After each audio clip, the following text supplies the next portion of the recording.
There were 5 question from the IR जो directly hardcore IR के थे। इनडायरेक्ट क्वेश्चन की मैं बात नहीं कर रहा हूं, है ना। फेवरेट टॉपिक है यूपीएससी का कि कॉरिडोर पूछ लेगा, कौन सा कॉरिडोर कहां से पास हो रहा है। यहां पे आप विकिपीडिया की भी इंफॉर्मेशन देखोगे ना तो रॉन्ग है, टॉपिक वही है, बस फोकस अलग अलग टाइप की इंफॉर्मेशन पे है। मैं ये समझाऊं कि यूपीएससी ने प्रीलिम्स में जो आईआर का सिलेबस पिक किया है वो सेम सिलेबस है। Hello and welcome you all to Sarathi IAS. क्या इंटरनेशनल रिलेशन आपके यूपीएससी प्रीलिम्स के लिए इंपॉर्टेंट है? और अगर इंपॉर्टेंट है तो किस एक्सटेंट तक इंपॉर्टेंट है? कितने क्वेश्चन यूपीएससी आईआर से प्रीलिम्स में पूछता है ना। और अगर प्रीलिम्स में क्वेश्चन आते हैं तो कहां से आते हैं, प्लस आपकी क्या स्ट्रैटेजी रहनी चाहिए आईआर प्रिपेयर करने के लिए for UPSC prelims 2026। All these things I am going to discuss in this video in detail. देखिए, to start with first try to understand, most of the student have this understanding कि IR mains के लिए होता है, prelims के लिए होता ही नहीं है, right. Most of us think कि आईआर तो जीएस2 में बस मेंस के लिए हमें पढ़ना होता है ना। This is the flawed understanding. In prelims examination अगर हम पिछले कुछ साल के पेपर एनालाइज करें, है ना, तो प्रीलिम्स में 5 to 7 क्वेश्चन एटलीस्ट यूपीएससी पूछ रहा है जो कि डायरेक्ट प्रीलिम्स में आते हैं। And indirectly also IR is helpful. Indirectly कहां कहां पे हेल्पफुल है?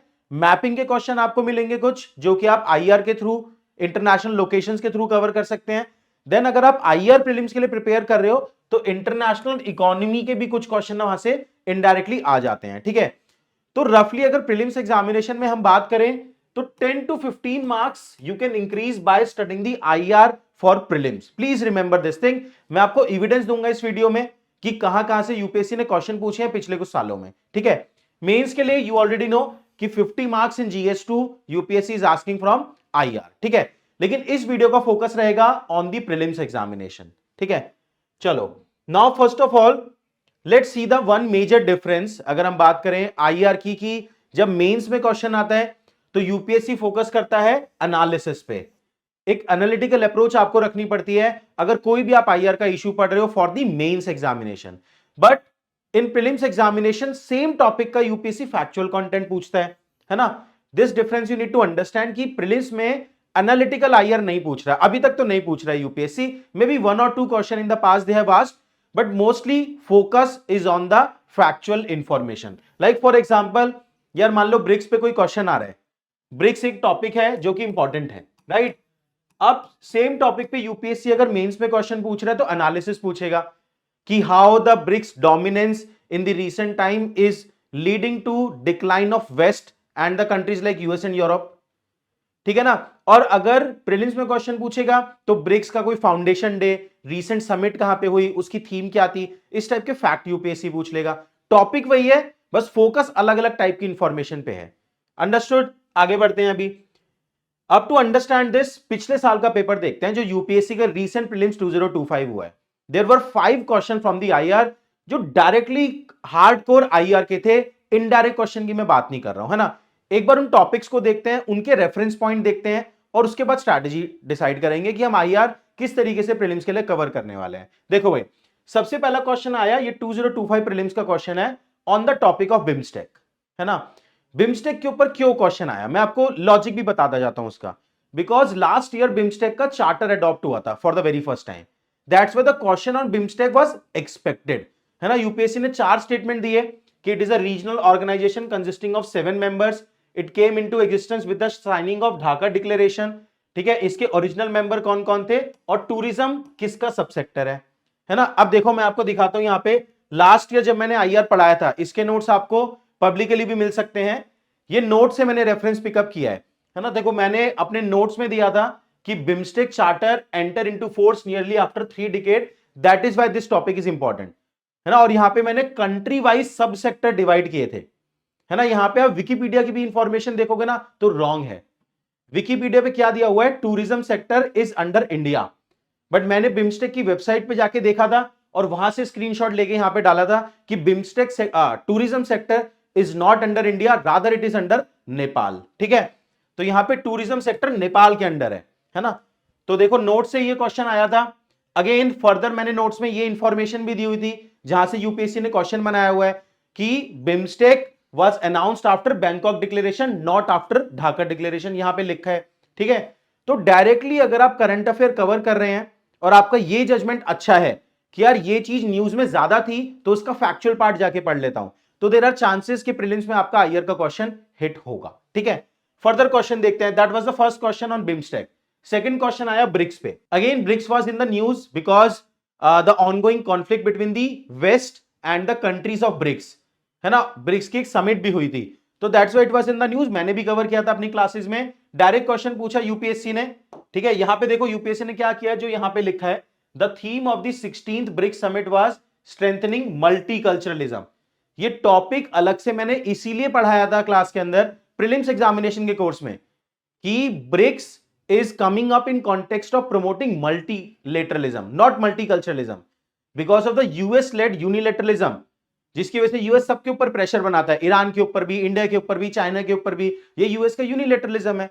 तो उसको काउंटर करने के लिए ब्रिक्स इंपॉर्टेंट है, where the focus is on multilateralism. अगर आपकी ये अंडरस्टैंडिंग भी है तो भी आप इस स्टेटमेंट को रॉन्ग प्रूव कर देते, बाकी आंसर तो आसान हो जाता। ठीक है, तो here are again notes references, कोई इनडायरेक्ट नहीं डायरेक्टली स्टेटमेंट दी हुई है जो एग्जाम में पूछी गई हैं। जैसे मैंने मैप में स्पेशली डाला था कि Indonesia has recently joined the BRICS, और वो यूपीएससी ने पूछा, तो देखो एनालिसिस नहीं आया बट फैक्चुअल इंफॉर्मेशन आई कि ओरिजिनल मेंबर कौन थे, इस टाइप की इंफॉर्मेशन यूपीएससी पूछता है। रिसेंटली किसने ज्वाइन किया, रिसेंटली जो समिट हुई है वो कहां पे हुई थी, उसकी थीम क्या थी, तो ऐसे फैक्चुअल क्वेश्चन यूपीएससी आईआर के प्रीलिम्स में पूछ रहा है। ठीक है, ये इंफॉर्मेशन है, यहां से क्वेश्चन ये सॉल्व हो रहा था। थर्ड क्वेश्चन देखते हैं, आईएनएसटीसी। अब देखो कनेक्टिविटी इनिशिएटिव फेवरेट टॉपिक है यूपीएससी का, कि कॉरिडोर पूछ लेगा, कौन सा कॉरिडोर कहां से पास हो रहा है, तो this question was on international north south transportation corridor. ठीक है, ऑल्दो इस क्वेश्चन का आंसर जब यूपीएससी देगा तभी पता लगेगा रियल आंसर क्या है।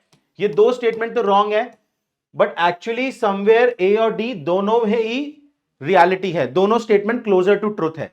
तो पता नहीं यूपीएससी क्या आंसर देगा यहां पे, मेरे हिसाब से ए आंसर देने वाला है, क्योंकि ये मच ब्रॉडर है कि INSTC connect India to Central Asia to Europe via Iran. ठीक है, चलो अब ये आईएनएसटीसी भी मैंने अपने नोट्स में दिया हुआ था डायरेक्ट, देखो यहां पे ईरान है, यहां पे अजरबैजान है, डायरेक्ट यहां पे रूट लिखा हुआ है।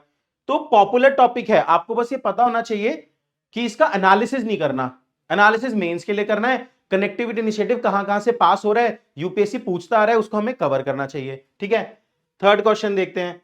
थर्ड क्वेश्चन क्या है, AI action Paris summit. Again this was the first topic, जब मैंने लास्ट ईयर आईआर प्रीलिम्स के लिए पढ़ाया था तो पहला टॉपिक ये पढ़ाया था, it was in the news a lot, और डायरेक्ट क्वेश्चन यूपीएससी ने पूछा। पहला स्टेटमेंट क्या है कि समिट कहां कहां हुई थी, आप स्टेटमेंट ऑब्जर्व करो, है ना, कि 2025 से पहले कहां कहां समिट हुई थी, 2023 में एंड 2024 में कौन से प्लेसेस पे हुई थी।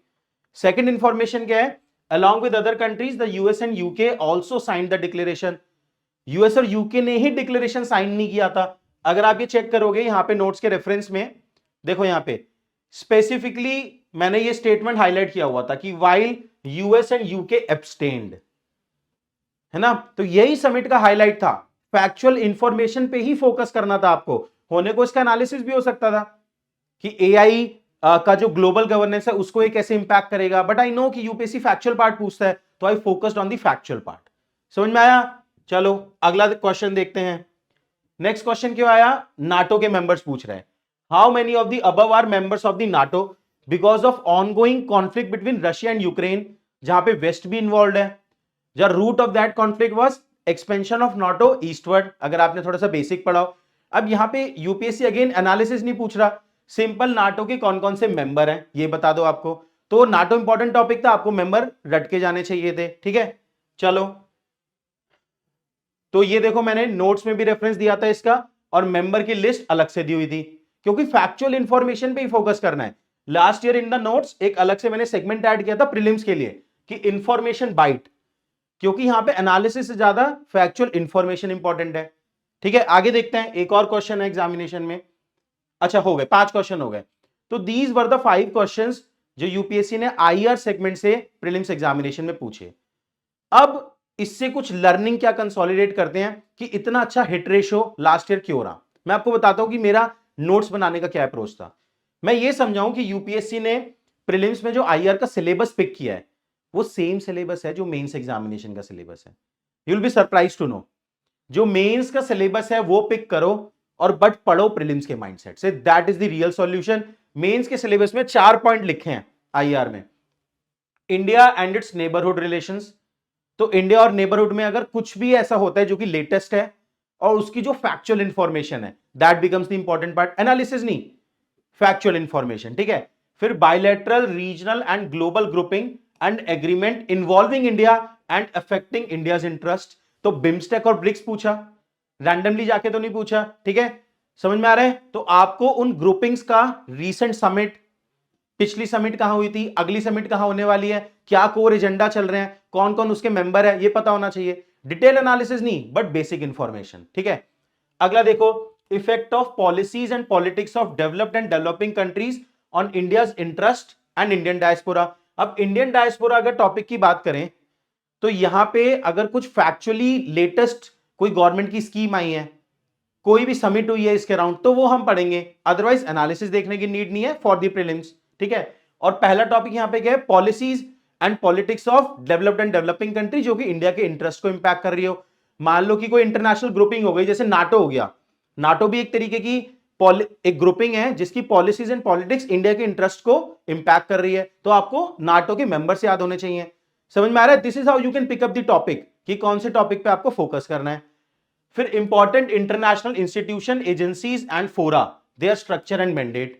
तो ये भी टॉपिक ऑब्वियस है। इंटरनेशनल एजेंसीज लाइक, अगर मान लो डब्ल्यूटीओ की कोई रीसेंट समिट होती है तो वो इंपॉर्टेंट है, जैसे पेरिस एक्शन एआई समिट हुई है ना, तो वो इंपॉर्टेंट हो गया एग्जामिनेशन के लिए। तो यू कैन सी क्लियरली कि यूपीएससी पिक मेंस का सिलेबस कर रहा है, जो कि आईआर का दिया हुआ है जीएस2 में, बट पूछ यहां से फैक्चुअल इंफॉर्मेशन रहा है, ठीक है।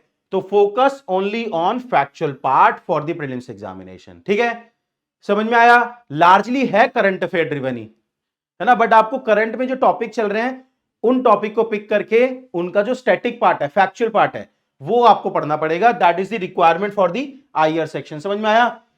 ये सेक्शन हम कहां कवर करने वाले हैं, देखिए, या तो आप इन टॉपिक को करंट अफेयर के थ्रू कवर कर लो, थोड़ी सी रिसर्च आपको खुद करनी पड़ेगी, जो टॉपिक आपको करंट अफेयर में इंपॉर्टेंट लग रहे हैं जाके उसका थोड़ा फैक्चुअल पार्ट आपको खुद वेबसाइट वगैरह से पढ़ना पड़ेगा। या फिर सारथी आईएएस के साथ अगर आप हैं तो मेस प्रोग्राम आप फॉलो कर सकते हैं, जहां पे कि हम mapping, ancient medieval art and culture, IR, science and tech, environment पे स्पेसिफिकली अलग से फोकस कर रहे हैं, ठीक है। IR here in this particular part I will be teaching and this will be my approach. समझ में आया आपको? तो this is how you can prepare the IR for the UPSC prelims examination. Please try to understand 10 to 15 marks at least you can gain by reading the IR. बस आपको पता होना चाहिए कि यूपीएससी की स्ट्रैटेजी क्या है प्रीलिम्स और मेंस के कॉन्टेक्स्ट में फॉर द आईआर पार्ट, ठीक है। चलिए, done. Thank you very much, all the best, see you next time.